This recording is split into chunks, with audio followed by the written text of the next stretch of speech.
Hi hello friends, இன்றைக்கி கொலக்கட்டை எப்படி செய்கிறதுன்னு சொல்லித்தர போகிறேன். ஃபர்ஸ்ட் அதுக்கு என்னென்னலாம் எடுத்து வைக்கலாங்கிறது சொல்ல போகிறேன். கொலக்கட்டை செய்கிறதுக்கு அரிசி ஃபஸ்ட்டு ஊற வச்சுக்கணும்.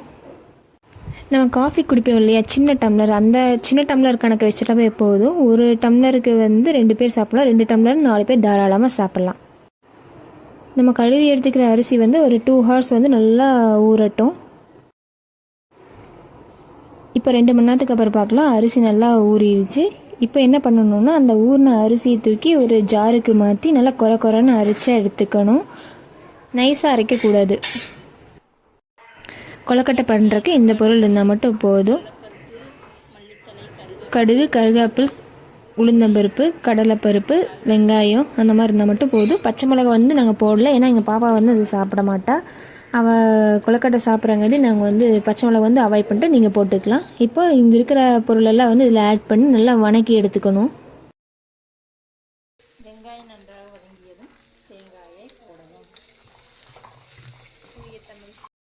தேங்காய் வணங்கியதும் தேவையான அளவு உப்பு சேர்த்து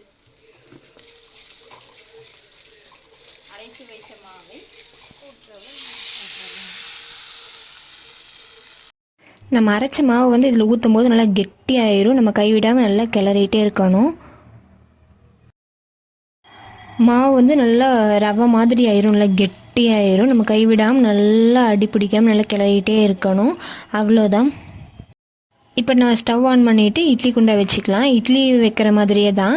அதுக்கு பதிலாக இப்போ நம்ம கொலக்கட்டைக்கு பிடிக்கிற மாதிரி பிடிச்சி அதில் மேலே வச்சுட்டு ஒரு 5 மினிட்ஸ் வச்சா போது கொலக்கட்டை ரெடி ஆயிரும்.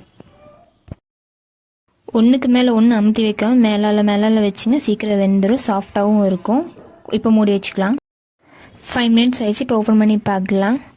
பாருங்கள் எவ்வளோ சூப்பராக வெந்திருக்கு அப்படின்னு சொல்லிட்டு நீங்களும் கண்டிப்பாக ட்ரை பண்ணி பாருங்கள். ஈஸியாக இருக்கும், சூப்பராக இருக்கும்.